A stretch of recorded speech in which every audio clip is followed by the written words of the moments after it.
আগামী 13ই মে তৃতীয় দফা লোকসভা নির্বাচন। নিয়ম অনুযায়ী সমস্ত নির্বাচনী প্রচার আজ বিকাল 5টায় শেষ হয়ে যাওয়ার কথা। তাই আজ সারাদিন সমস্ত রাজনৈতিক দলের প্রচার ছিল চোখে পড়ার মতো। আজ নাদনঘাট থানার অন্তর্গত ঘোলানপাড়া, রাজীবপুর প্রভৃতি এলাকার বিধায়ক তথা রাজ্যের মন্ত্রী স্বপন দেবনাথকে শেষ মুহূর্তের প্রচার সারাতে দেখা যায়। আজ বিকালে কুশগড়িয়ায় তিনি তার নির্বাচনী প্রচার শেষ করেন। পূর্ব বর্ধমান থেকে সৈয়দ আবু জাফরের রিপোর্ট, যুগান্তর সংবাদ।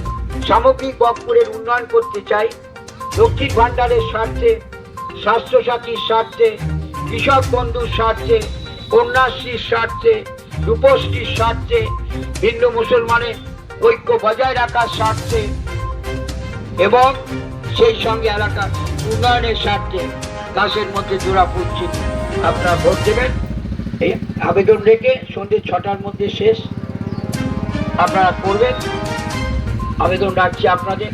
আচ্ছা, আপনারা বলুন না, একটা কথা বলুন যে কাউকে আবার বিধানসভা যে দাঁড়িয়েছিল আমার বিরুদ্ধে তাকে কোনোদিন দেখা গেছে 5 বছর? আরে বছরে ওটা দেখাই দেয়। এই যিনি দাঁড়িয়েছেন একটু হায়ার করালো, নদিয়া থেকে তোমার প্যারাশুটে এসেছে, আবার ভোট হবে বাড়ি চলে যাবে, 5 বছর টাকা পাবেন না। কিন্তু আমাদের শর্মিলা তো ঘরের মেয়ে, সে তো অগ্রদীপের মেয়ে। প্রাইমারিতে পড়েছে, হাই স্কুলে পড়েছে, কলেজে পড়েছে, কৃতি ছাত্রী হিসেবে আরজিগড় থেকে বিবিএস করেছে, পিজি থেকে এমডি করেছে, আবার মেডিকেল কলেজের যারা ডাক্তারি ছাত্রদের পড়ায় অধ্যাপক, বড় চিকিৎসক।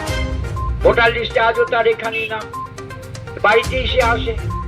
সেই তো আমাদের ঘরের মেয়ে।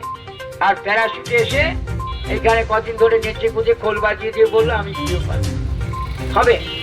আচ্ছা, আমি তো দলের একজন এমএলএ, প্রণাম এবং শুভেচ্ছা জানাই। ঘোড়া থেকে শুরু করেছিলাম যে আবার এই লোকসভা নির্বাচনের প্রচারের শেষ দিন সন্ধ্যে 6টা পর্যন্ত যে কাউকে আবার বিধানসভা যে দাঁড়িয়েছিল আমার বিরুদ্ধে তাকে কোনোদিন দেখা গেছে 5 বছর? আরে বছরে ওটা দেখাই দেয়। এই যিনি দাঁড়িয়েছেন একটু হায়ার করালো, নদিয়া থেকে তোমার প্যারাশুটে এসেছে, আবার